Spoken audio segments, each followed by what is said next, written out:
전 세계에 계신 한입파 청취자 여러분 반갑습니다. 저는 장 셰프입니다. 그리고 제 옆에는요. 네, 안녕하세요. 한입파 청취자 여러분 반갑습니다. 1일 MC 판다입니다.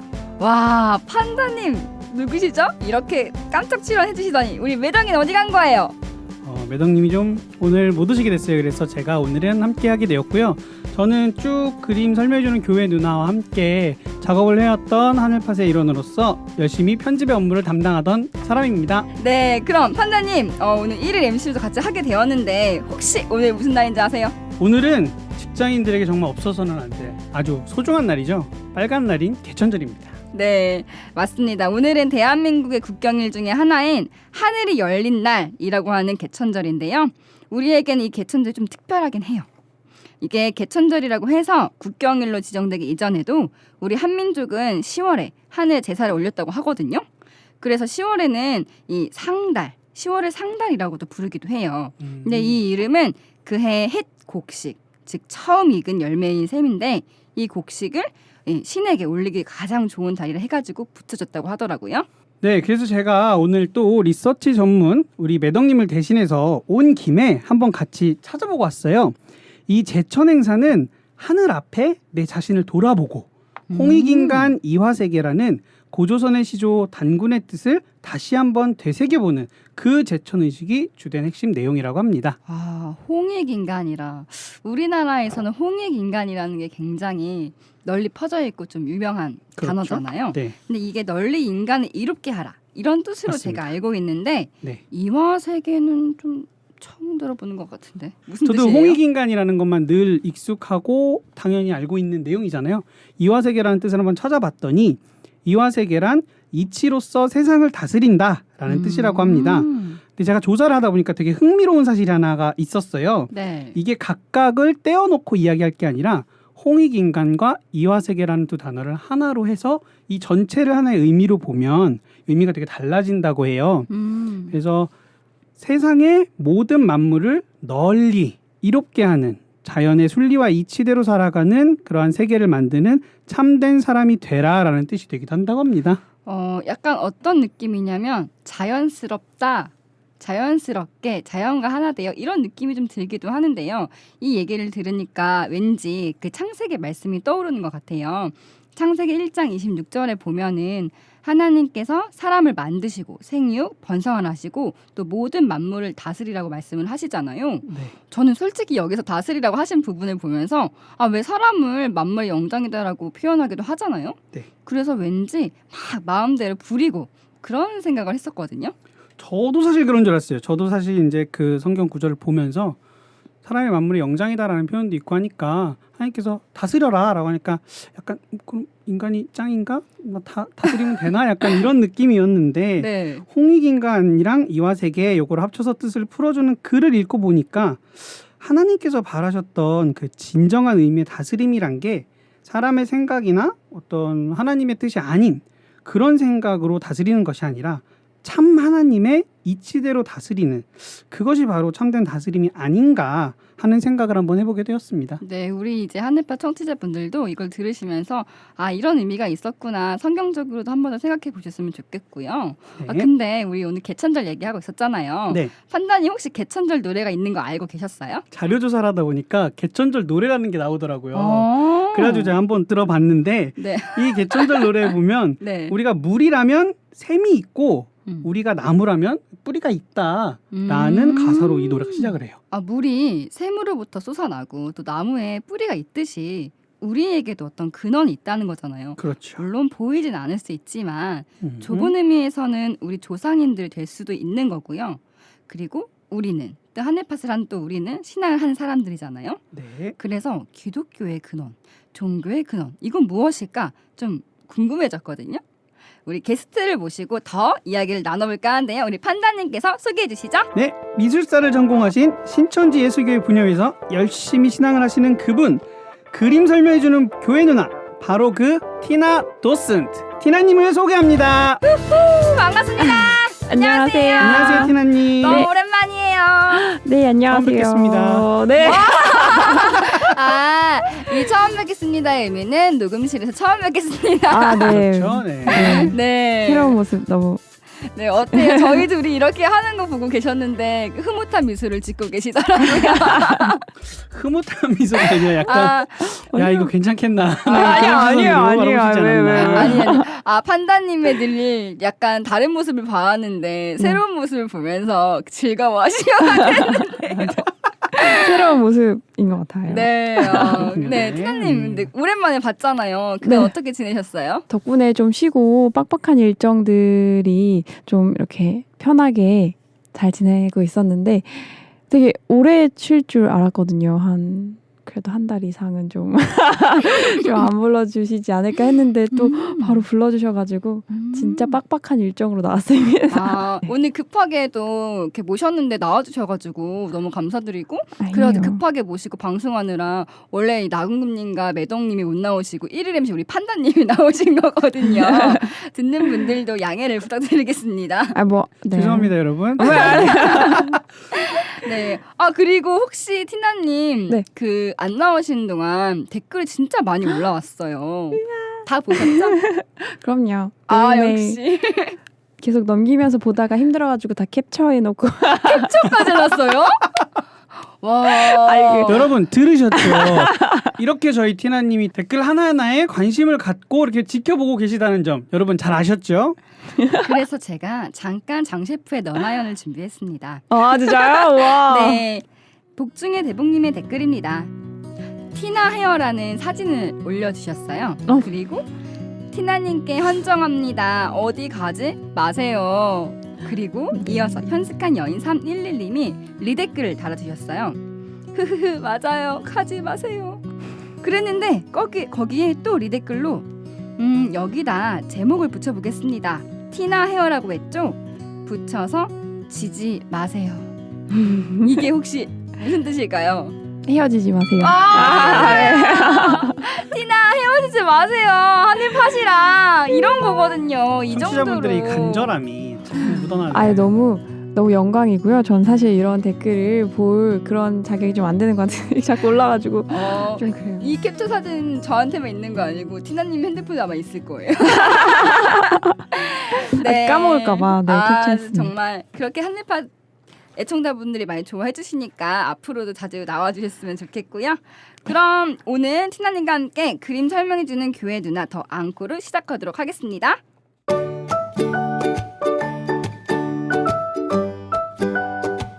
Acum ascultați Hanul Pat. మీరు వింటున్నది హానుల్ pot. Hanil pot sa rukiraka. When aku nak tera aku Hanil pot. Oto begini aku Hanil pot. Đây là giờ phát thanh Hanupak. आप सुन रहे हो हानुल pot. Anda sedang mendengarkan Hanupat. Mingla bashe. Aku nataw nila Hanil pot. Kayong mga tagapakinig ay nakikinig ng Hanul Pat. ご聴取いただいている放送はハヌルパッドです。您正在收听的是 Hanul Pat. You are now listening to Hanul Pat. 여러분은 지금 전 세계인이 듣는 방송 하늘팟을 청취하고 계십니다.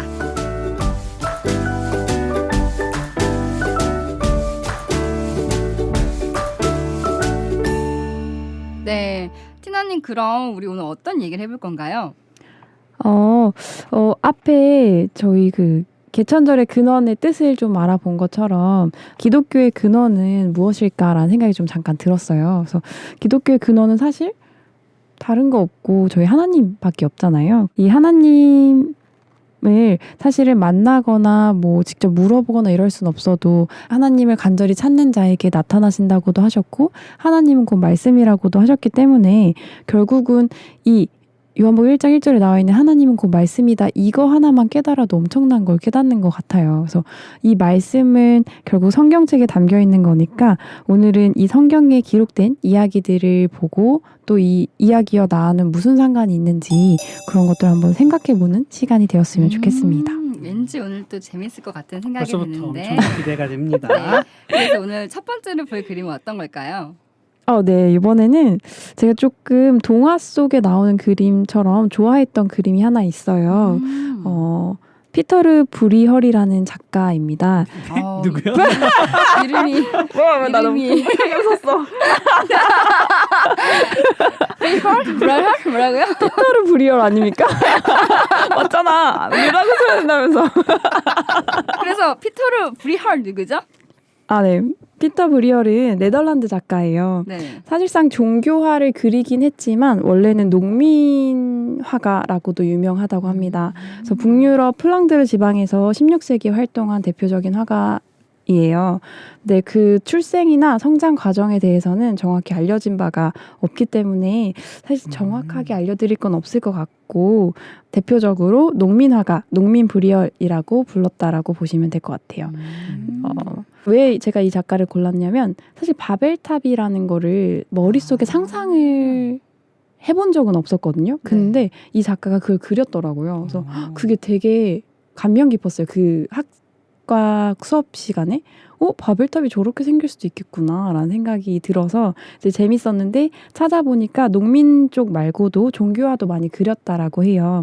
그래서 이 화가의 그림을 좀 보려고 하는데 사실상 이 종교화를 그렸지만 성경의 내용을 그린 것처럼 하면서 본인이 사회 비판 의식을 좀 담았습니다.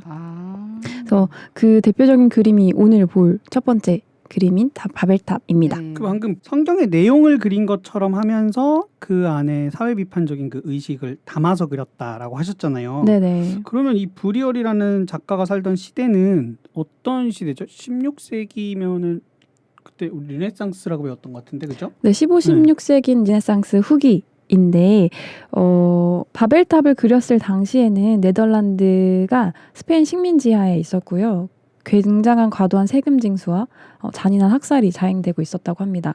저희 일본 식민지 생각하시면 될 것 같아요. 그 시절을 생각하시면 비슷할 것 같은데 그런 시절에 살아가는 작가로서 그림을 그릴 때에 좀 어쩔 수 없는 그런 사회 비판이 담아 나왔던 부분들이 있다라고 보시면 될 것 같아요. 사실 바벨탑이란 이 주제의 포커스를 먼저 좀 살펴볼게요. 창세기 11장에 나오는 탑이지요. 네. 노아 홍수 이후에 노아 후손들이 살아가면서 이제 그 당대 의인이었고 하나님께서 진짜 그 많은 세계를 다 심판하시고 딱 8식솔 남겨주시면서 너 잘 하나님 말씀대로 좀 만들어 가봐라라고 하셨던 그 노아의 후손들이 결국은 말을 듣지 아니하고 바벨탑을 쌓게 되는 엄청난 사건이 일어나는데 그 엄청난 사건이 이유는 이 마음이 얼마나 교만하면 이 창세기 11장 4절에 보면 성과 대를 쌓아서 이 대를 꼭대기 하늘에 닿으려고 해요. 이 마음은 결국 하나님보다 자기가 높아지고자 하는 것이고 온 지면에서 흩어짐을 면하려고 하는 부분들이었던 거죠. 그래서 하나님의 영광이 아니라 인간의 자신의 이름을 높여서 자신을 드러내려고 하는 이 교만함이 끝을 보여준 엄청난 사건이 아닌가 싶어요. 그래서 이 부분에서 이제 이 피터 브리얼은 바벨탑을 그렸는데 그림 한번 보시면서 설명 들으시면 좋으실 것 같아요. 네. 그림이 약간 그 로마에 있는 콜로세움 느낌이 좀 나는 것 같아요. 오. 갔다 왔거든요. 아, 진짜요? 약간 애니메이션 이렇게 화면 캡처해가지고 보는 듯한 느낌? 그쵸, 약간 너무 색채감이 좋죠. 약간 뭐라 그래? 동화책에 그려진 그런 느낌이 정말 많이 나긴 하네요. 약간 이소부화 같은 그죠, 데 그죠. 들어가는 사파? 네. 약간 되게 그런 느낌. 저는 그래서 잠깐 봤는데 이 그림이 되게 인상이 많이 남아가지고 네. 잔상이 계속 항상 있었습니다. 그래서 잠깐 설명드리면 해안가야 7층 높이의 탑을 쌓고 있죠. 그래서 인간의 크기를 사실 보실래요? 인간이 어디 있는지? 사람이라고 표현할게요. 네, 보여요. 왼쪽 아래 이거 언덕에서 구경하는 이 사람들 아닌가요? 그 사람이 가장 큰 사람이고 탑 안에 사람이 있어요. 탑 안에요? 네, 탑을 지금 계속 쌓고 있는 작업을 하고 있는데 도르래, 기중기 이런 것들을 크레인 같은 걸 이용해서 지금 도르를 이게 너무너무 점같이 보여가지고 사람인지 그쵸? 몰랐는데 이게 그래요. 사람이구나. 우리 그쵸? 건축물 올라갈 때 그런 느낌 나네요. 그죠. 네네.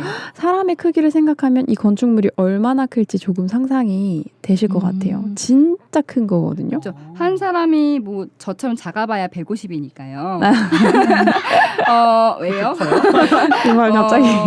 그런 사람이 점으로 보인다면 이 건물의 크기는 우리 저기 롯데 저기 잠실에 있는 그것보다 클 수도 있겠네요. 그럴 것 같아요. 네네. 일단 어쨌든 브리얼의 상상을 안에서 그린 그림이긴 한데 네. 한 사람이 엄청 작고 그 작은 사람들이 이러한 엄청 높은 탑을 쌓고 있는 거죠. 네. 원추형 탑이라고 보시면 될 것 같은데 잘 말씀해 주셨어요. 콜로세움을 보고 그렸다라고 해요. 네. 사실 이 콜로세움을 그린 이유는 이 뒤쪽으로 좀 숨어 있는 뜻이라고 보실 것이 지금 스페인 식민지 하에 놓여 있잖아요. 네. 그래서 이 브리얼은 이런 생각을 한 거죠. 로마 제국이 1000년 동안 그렇게 거대 제국이었지만 결국은 멸망한 나라 아니냐라는 대표적인 로마의 대표적인 상징인 콜로세움을 그리면서 이 거대 제국인 로마도 1000년 후에는 그냥 무너지고 멸망한 나라다. 스페인 너네도 그렇게 오래가지 못할 거다라는 비판적인 의식이 담겨 있죠. 굉장히 돌려서 돌려까기?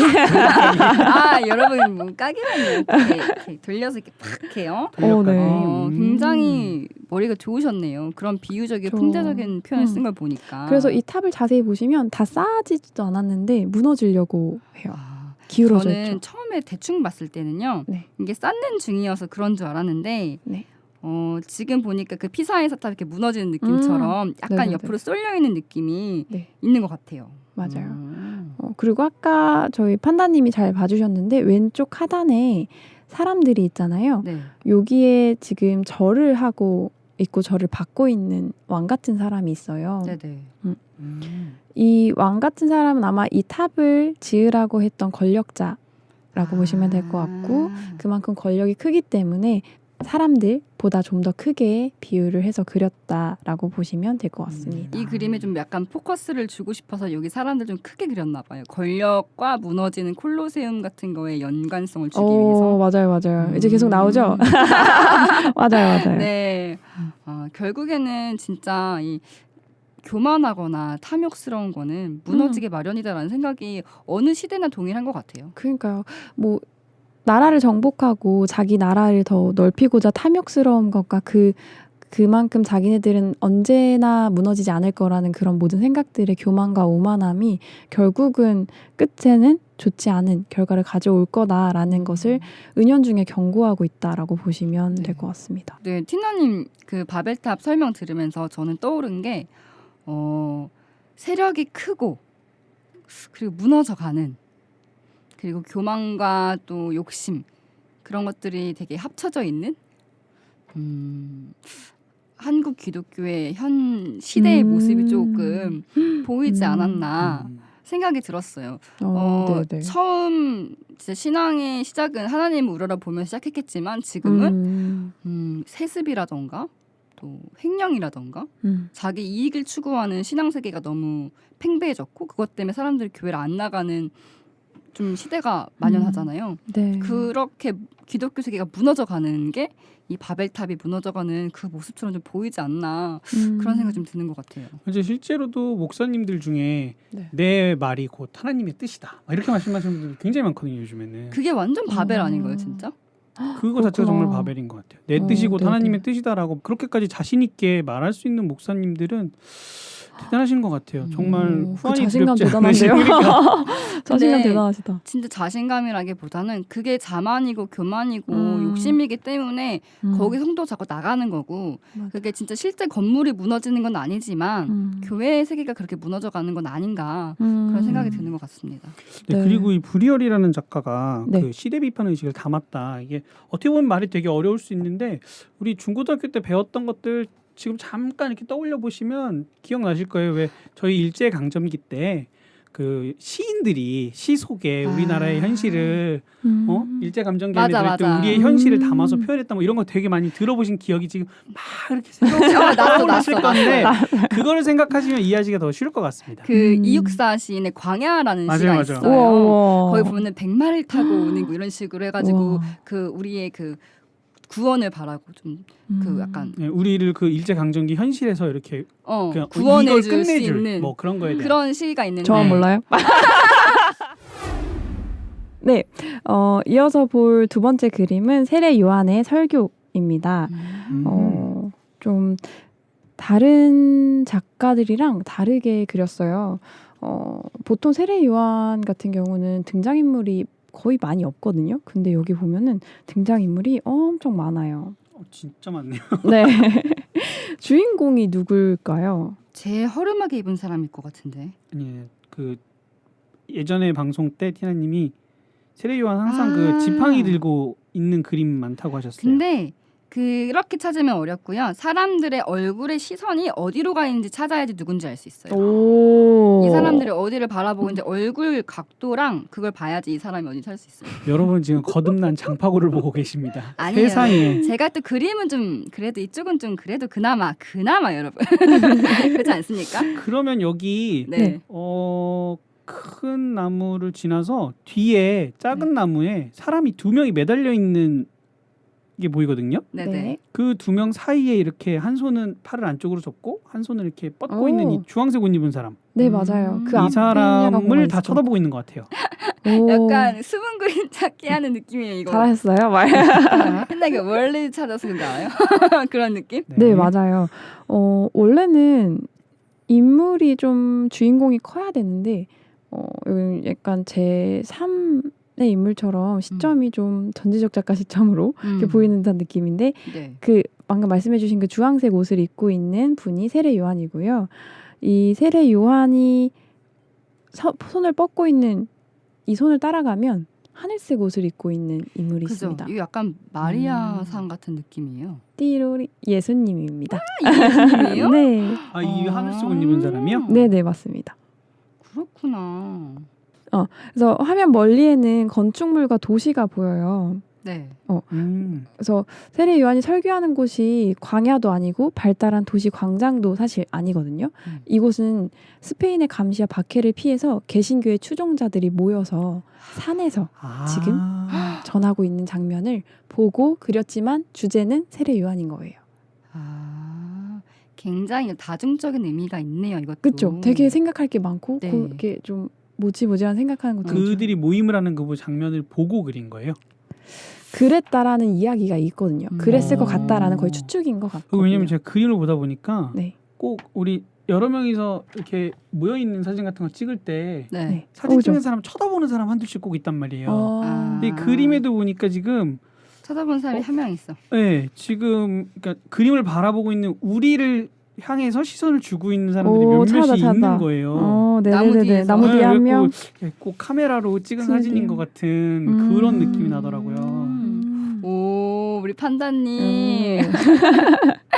아, 그러네요. 근데 이게 진짜 네. 없을 법한 이야기가 아니라 네.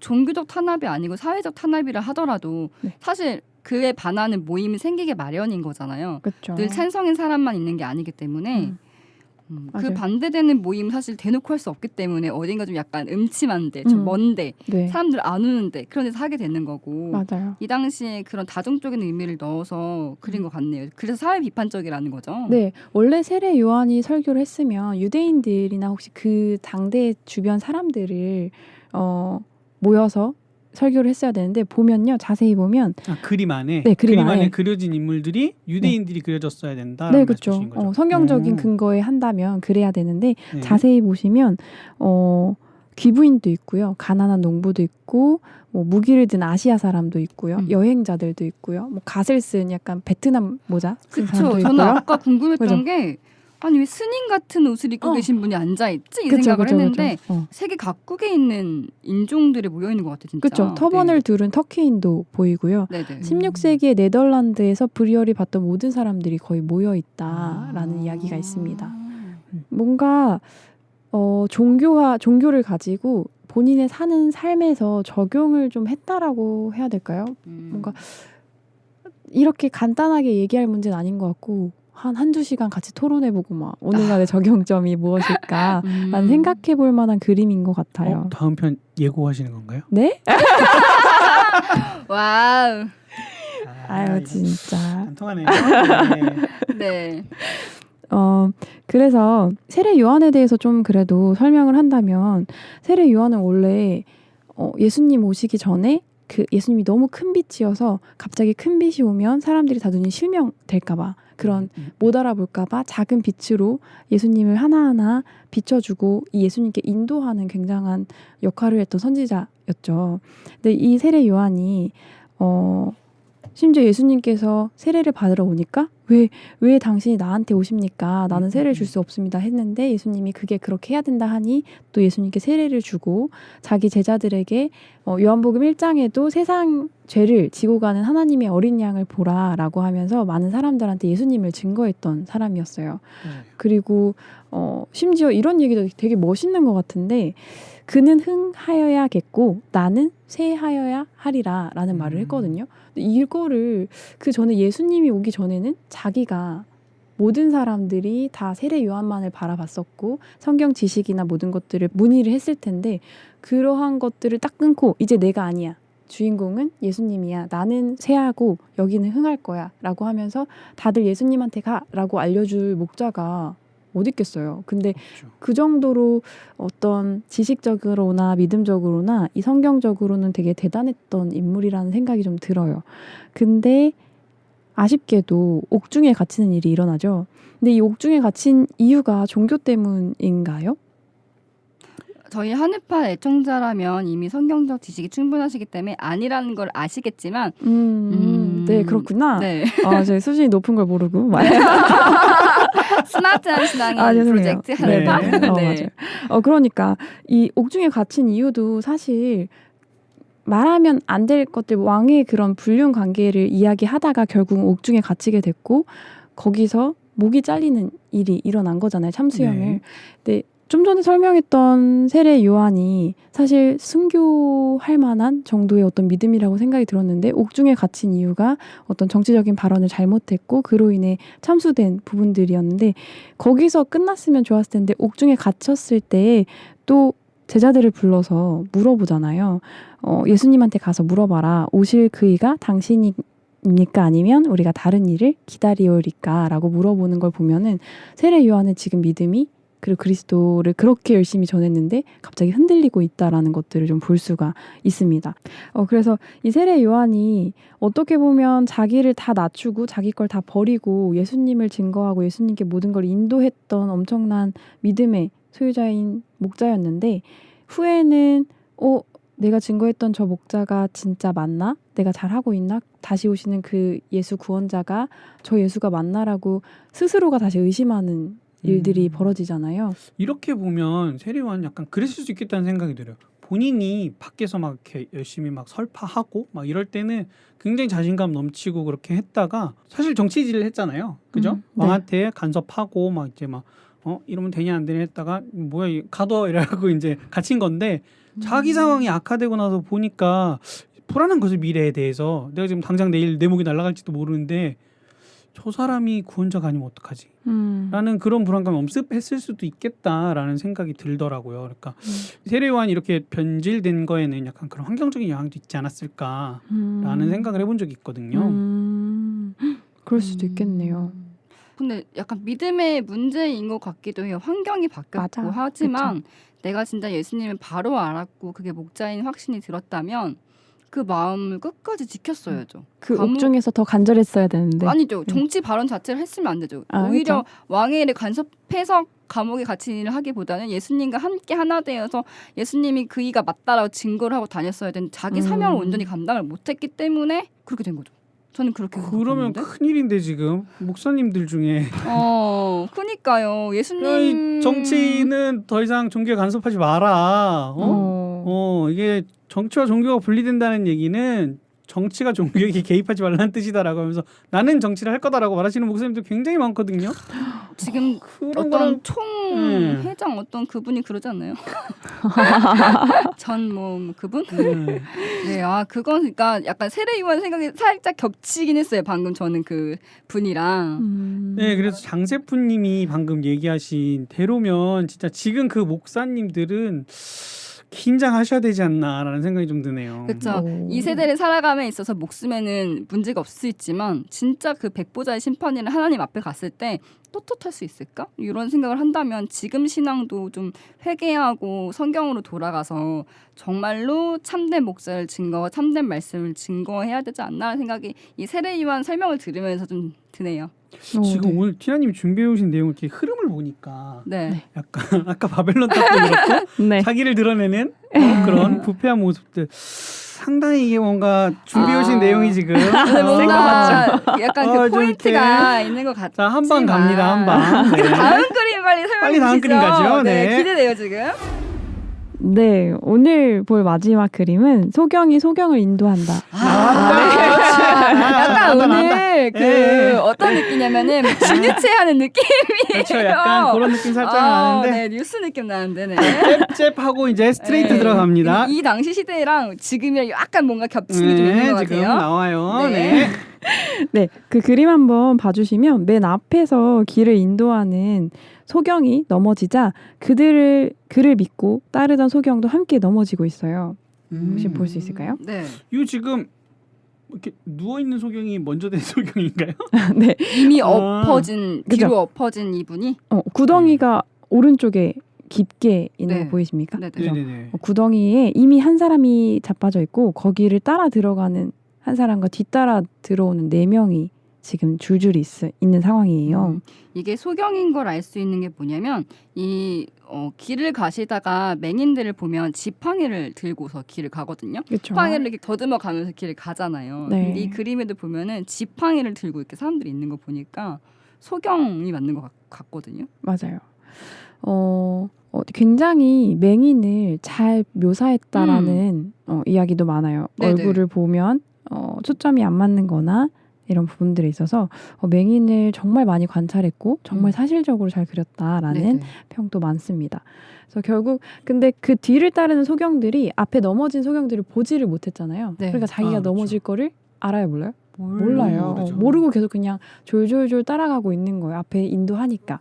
근데 이러한 일화가 마태오 15장에 보면은 소경이 되어 소경을 인도하는 자들은 둘 다 구덩이에 빠지게 되어 있다라는 말씀을 서기관과 바리새인들을 통해서 서기관과 바리새인들에게 이제 이야기를 하시면서 혼을 내고 있는 부분을 보실 수가 있습니다.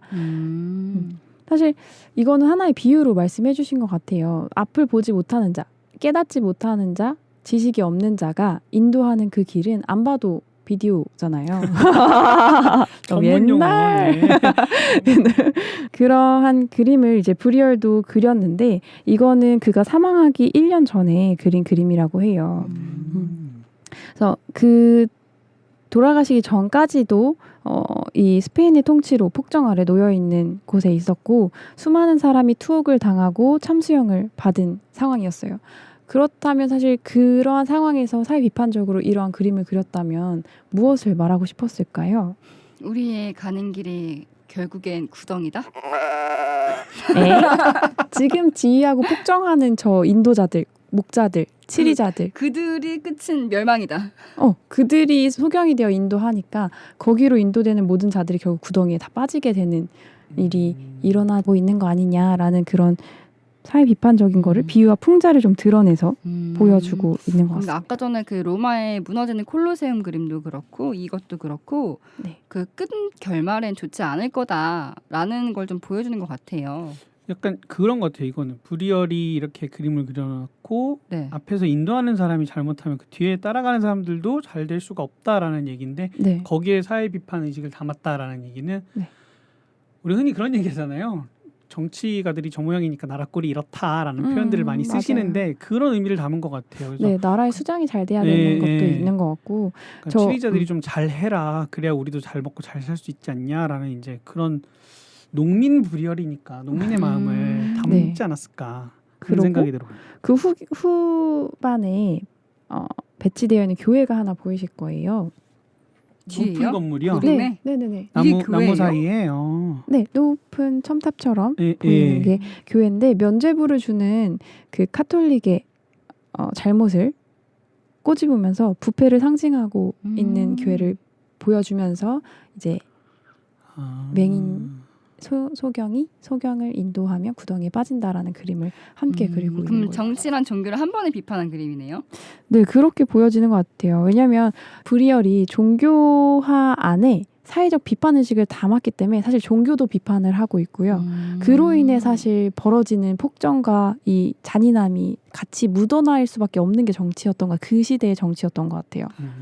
맞아요. 이 소경 그림도 들어보면서 생각이 든 거는 역시 오늘 티나님이 목적성을 가지고 그림을 가져왔다라는 생각이 드는데 이 소경이 수경을 인도하는 그림을 보면서 또 종교와 정치를 함께 비판했잖아요. 네. 근데 오늘날도 이와 마찬가지이지 않을까. 정말 목자가 우리 요즘 현대어로 말하면 목사님께서 성도들에게 잘못된 성경 지식을 전하면 그들을 천국으로 이끌어갈 수 없는 거잖아요. 네. 그 모습이 좀 많이 생각이 나는 것 같아요. 성도님들도 그냥 우리 목사님이니까 맞겠지 하고 그냥 따라가는 게 아니라 내가 가고 있는 이 길이, 목사님이 인도하고 있는 이 길이 정말 옳은 길인지 아닌 길인지 확실하게 확인을 하고 따라가야 되는 거거든요. 지금 이 소경을 인도한다 그림 보면 오른쪽에는 먼저 넘어진 사람이 있고 따라서 구덩이에 빠져 들어가는 사람이 있고 곧 들어갈 사람이 있고 그리고 앞에 왜 그래 하는 사람이 있고 그 나머지 뒤에 둘은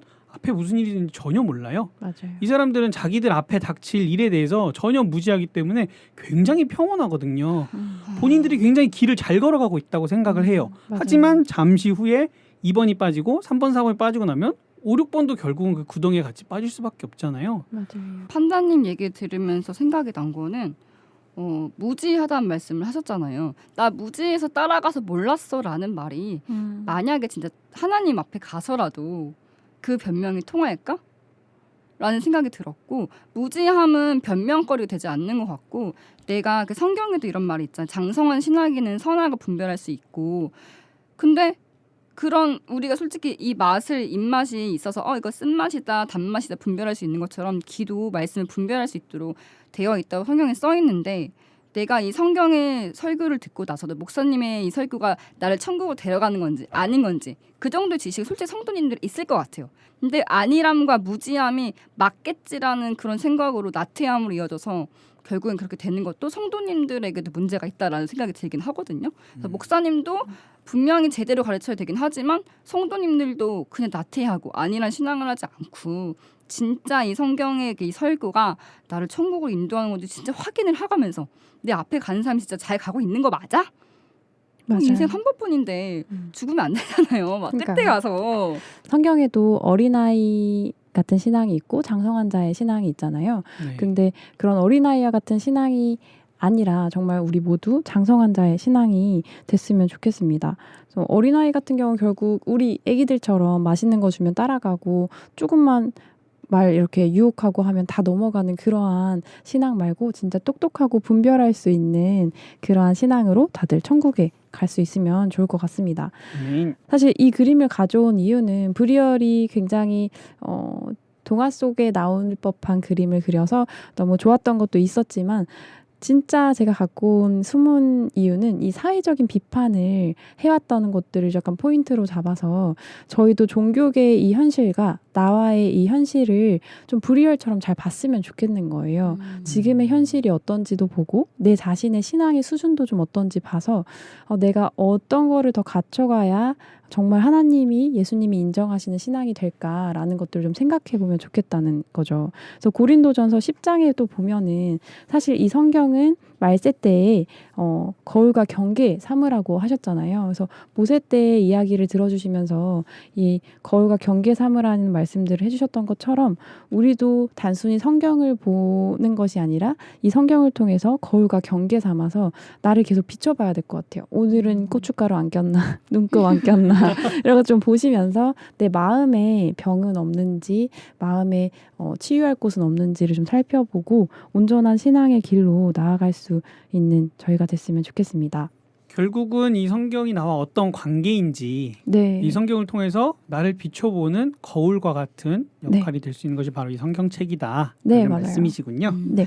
그래서 저희가 바벨탑 사건을 본 것도 교만한 신앙을 하지 말자 있던 거고 세례 요한은 사실 처음 믿음을 저버리지 말고 끝까지 예수님을 믿는 그런 믿음의 중요성을 좀 전해드리고 싶었던 부분이고 소경을 인도한다라는 부분은 너무나도 그 제목에서 많이 잘 나오는 것 같아요. 네. 내가 믿는 목자, 내가 섬기고 있는 목자가 정답은 아니고 결국은 모든 신앙은 개인 신앙이잖아요.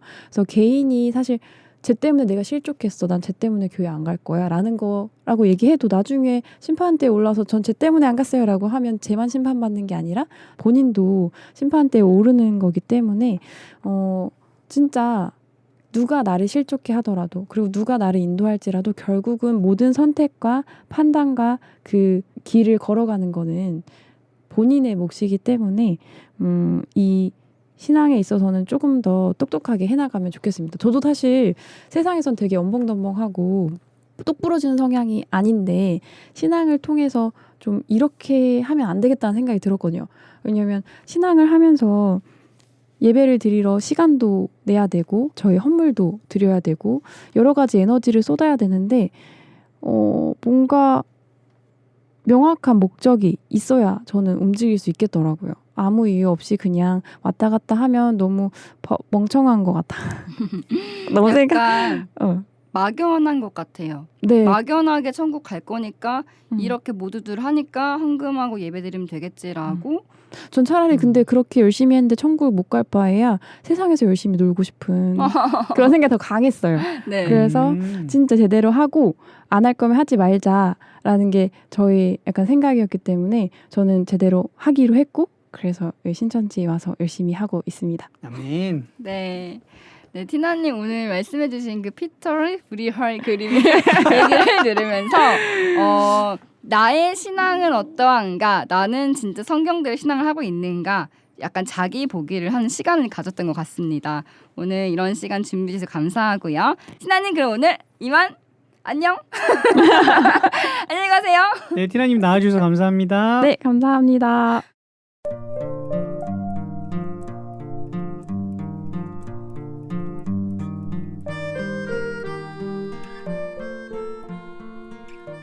네, 오늘도 그림 설명해주는 교회 누나 더 앙코르를 티나님과 함께 했는데요. 오늘도 특별한 분 우리 판다님과 함께 처음으로 같이 방송을 했었는데요. 우리 판다님 어떠셨어요? 네, 저는 오늘 하늘팟의 일일 MC로서 함께하게 되었는데요. 너무나 좋았다. 그 말밖에는 드릴 말씀이 없습니다. 날이 너무 좋고 또 티나님 설명이 또 너무 좋고 또 이렇게 눈앞에서 직접 그림을 보면서 티나님의 설명을 들으니 정말 이게 방송으로만 들을 때와는 다르다. 라는 걸 여러분들에게 알려드리고 싶습니다. 네. 네, 그리고 어떻게 보면은 나는 신앙의 근본이신 하나님의 말씀을 얼마나 알고 있는지 우리 신앙인들이 꼭 생각해볼 문제가 아닌가라고 생각을 하고요. 이 성경들이 우리에게 거울과 경계로서 기록이 되었다면 오늘날 나는 이 성경을 비추어 봤을 때 어느 정도 하나님께서 원하시는 신앙인의 모습을 갖추고 있는가 우리가 꼭 생각해 봐야 될 문제라고 생각합니다. 네, 판다님의 말씀처럼 내 신앙을 돌아보는 시간이 된 것 같고요.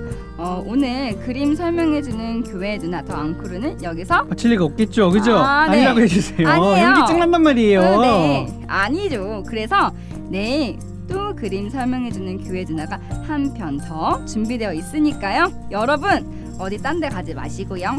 하늘팟에서 구독, 좋아요, 그리고 댓글도 많이 달아주시면서 기다려주세요.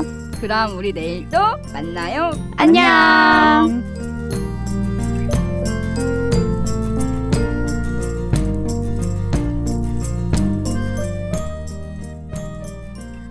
다음 설명 없나요? 네, 있어요. 네, 다 찾았죠? 네.